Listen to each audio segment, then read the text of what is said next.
린드 부인의 놀라움.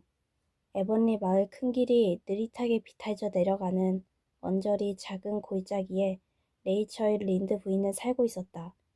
둘레에는 오리나무며 승려 귀걸이라고 불리는 야생 푸셔가 우거지고 훨씬 안쪽 오래된 커스버튼의 집이 자리한 숲에서 흘러오는 시냇물이 그 사이를 가로지른다. 이 시냇물도 숲 안 상류 쪽에서는 깊이를 알 수 없는 못이며 구불구불 폭포를 이루어 꽤 세차게 흐르는 듯하지만 린든의 집이 자리한 골짜기에 이를 즈음은 고요하고 예의 바르게 얌전히 졸졸 흐른다. 그도 그럴 것이 린드 부인 집 앞을 지날 때는 시냇물조차 예의 범죄를 차리지 않을 수 없기 때문이다.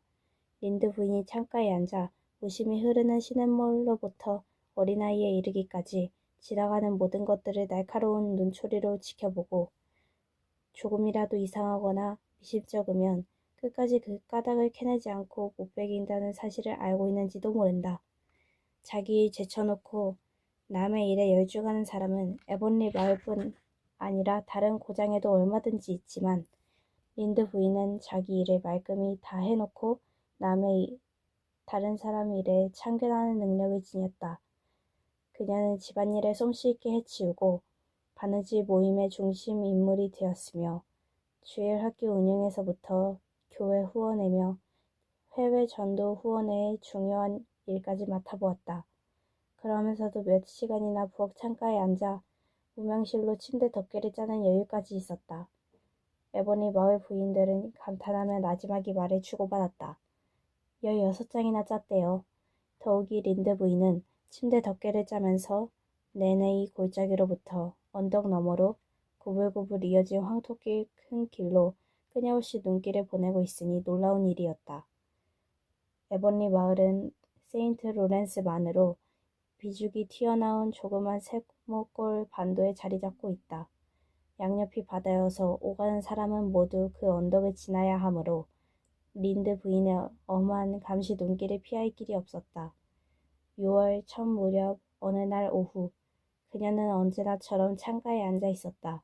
따뜻하고 밝은 햇볕이 창문으로 비쳐들고 집 아래 비탈면에 펼쳐진 과수원에는 수줍은 새색시 볼과도 같은 연분홍꽃이 가득 피어 수많은 벌꿀들이 윙윙거리며 날고 있었다.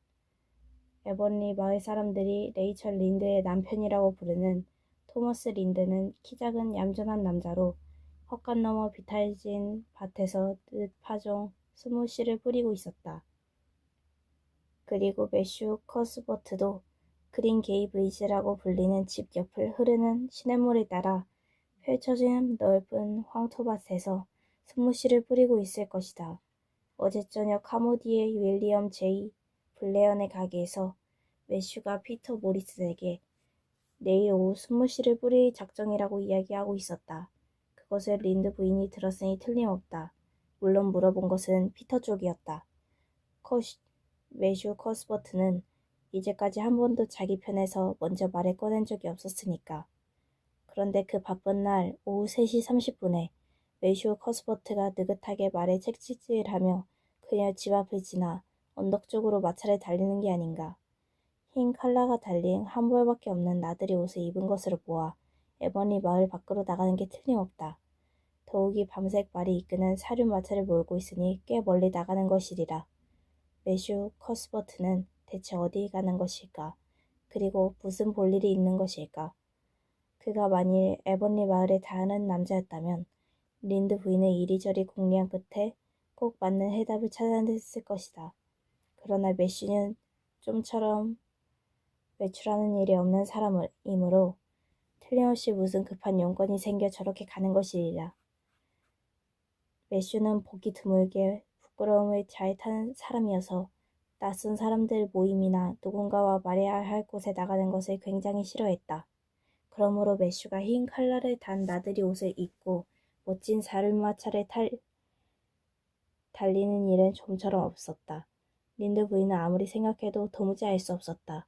그래서 이 기분 좋은 오후가 엉망이 되어버렸다. 마침내 린드 부인은 담념하지 않을 수 없었다. 차를 마신 다음 그린 게이브리지에 가서 머릴러에게 매슈가 어디에 무슨 일로 갔는지 물어봐야겠어. 지금 이 시기에 읍내로 나가는 것은 아니 되고 누군가의 집을 방문하는 것도 결코 아닐 거야. 만일 스무씨가 모자란다면 저렇게 차려입고 마차까지 타고 갈 리 없지. 그리고 의사를 부르러 가는 것 치고는 마차 속도가 너무 느려. 어제 저녁 가게에서 만난 뒤 무슨 일이 생긴 게 불명해. 뭐가 뭔지 도무지 알 수 없군. 매슈 커스버트가 오늘 어디로 갔는지 알아내기 전에는 도무지 일이 손에 잡힐 것 같지 않아. 차를 마시고 린드 부인은 집에 나섰다. 그리 먼 거리는 아니었다. 커스버트 남매가 사는 사방이 탁 트인 넓고 큰 집에는 과수원에 둘러싸여 있었다. 린든의 골짜기에서 큰 길을 따라가면 4분의 1 마일도 채 안 된다. 그러나 집이 길에서 깊숙이 들어앉아 있어 긴 오솔길을 걸어가야 하므로 실제 거리보다 먼 느낌이 들었다. 매슈 커스버트의 아버지도 그 피를 이어받은 아들과 마찬가지로 부끄러움을 자릿하고 말이 없었다. 숲속 깊숙이 숨어 살았다고는 할 수 없지만 마을과 멀리 떨어진 곳에 터를 잡고 이 개간한 토지 맨 끄트머리에 그린 게이블즈를 지었다. 그러므로 에번리 마을의 다른 집들이 사이좋게 모여있는 큰 길가에서는 거의 보이지 않았다. 린드 부인은 늘 생각하고 있었다. 그런 곳에서는 도저히 산다고 할 수 없어. 그저 거기에 있다고 할 수 있을 뿐이지. 길에서 집으로 이어진 오솔길 양쪽으로 들장미가 피어있고 풀이 우거질 가운데 마차바퀴 자국이 깊이 패여져 있었다. 그 바퀴 자국을 따라 걸음을 옮기며 린드 부인은 중얼거렸다. 매슈도 머릴러도 좀 이상한 사람들이야. 이런 구석진 곳에 둘이서만 살고 있으니 나무들이 말똥못 되는 것도 아닐 텐데. 어쩌면 말상대가 될지도 모르겠지만 그 두 사람은 나무로 충분할까? 그건 하느님만이 아시겠지. 나라면 사람 쪽이 더 좋아. 그런데도 그들은 이런 생활에 충분히 만족하고 있는 것인지 아니면 익숙해져 버린 것인지. 아일랜드 속담에도 있듯 사람은 무엇에나 길들여지는 법이어서 목매달리는 것도 익숙해지면 아무렇지 않다니까. 거기서 오솔길이 끝나 린드 부인은 그린 게이블즈 뒷뜰로 들어섰다. 푸른 뜰은 구석구석 깨끗이 손질되어 있었다. 한쪽에 오래된 버들나무 몇 그루 당당하게 들어서고 반대쪽에는 롬바르디 포플러가 가지런히 서 있다. 나뭇가지 하나, 돌멩이 하나 떨어져 있지 않았다. 많이 있었다면 마땅히 린드 부인 눈에 띄었을 것이다. 린드 부인은 머릴러 커스버트가 집안 청소만큼이나 뜰 청소를 열심히 했으리라고 마음속으로 생각했다. 음식을 땅에 떨어뜨려도 그대로 주워 먹을 수 있을 만큼 깨끗했다. 부엌문을 세게 두드리니 들어오라는 대답이 들려왔다. 그녀는 안으로 들어갔다. 그린 게이블즈 부엌은 기분 좋은 곳이었다. 흠이라면 지나치게 깨끗이 정돈되어 여느 때는 사용되지 않는 은정씨 같은 인상을 주는 것이었다. 동쪽과 서쪽에 창문이 있었다. 뒷뜰 쪽으로 난 서쪽 창문에서 흘러드는 부드러운 6월 햇빛이 온 방안을 비춰주고 있었다. 그러나 동쪽 창문은 새파란 담쟁이 덩굴로 뒤덮여 그 잎새들 사이로 왼쪽 과수원에 만발한 하얀 벚꽃과 시냇가 우푹 파인 땅에 날씬한 가지를 뻗고 서 있는 자작나무가 보이 따름이었다. 머릴러 커스버트는 언제나 동쪽 창가에 앉아 있었다. 모든 일을 진지하게 해나가는 그녀는 빛이 비치다 그늘이 지곤 하는 믿을 수 없는 햇빛에 대해 얼마쯤 불신감을 가지고 있었기 때문이다. 지금도 그녀는 거기에 앉아 뜨개질하고 있었다. 등 뒤 식탁에는 이미 저녁 식사 준비가 되어 있었다. 문을 채 닫기도 전에 린드 부인은 그 식탁 위를 흘끗 보고 대강 알아차렸다. 접시가 3개 놓인 것으로 보아 매슈는 누군가 손님을 데려오게 되어 있는 듯했다. 그러나 여느 때 쓰는 식기이다. 설탕절임도 야생 사과일 뿐이고 케이크도 한 가지밖에 놓이지 않은 것을 보면 대단한 손님은 아닌 것 같다. 그렇다면 어째서 매슈가 흰 칼라까지 달고 밤색 말이 끄는 살인마차를 타고 갔을까? 린드 부인은 언제나 조용하고 아무 일 없던 그린 게이블즈에 어떤 이상한 일이 일어나고 있음을 느끼고 더욱 영문을 알 수가 없었다. 머릴러는 쾌활하게 말했다. 어서와요, 레이철. 참으로 기분 좋은 저녁 나절이군요. 앉아요. 댁에는 별일 없지요?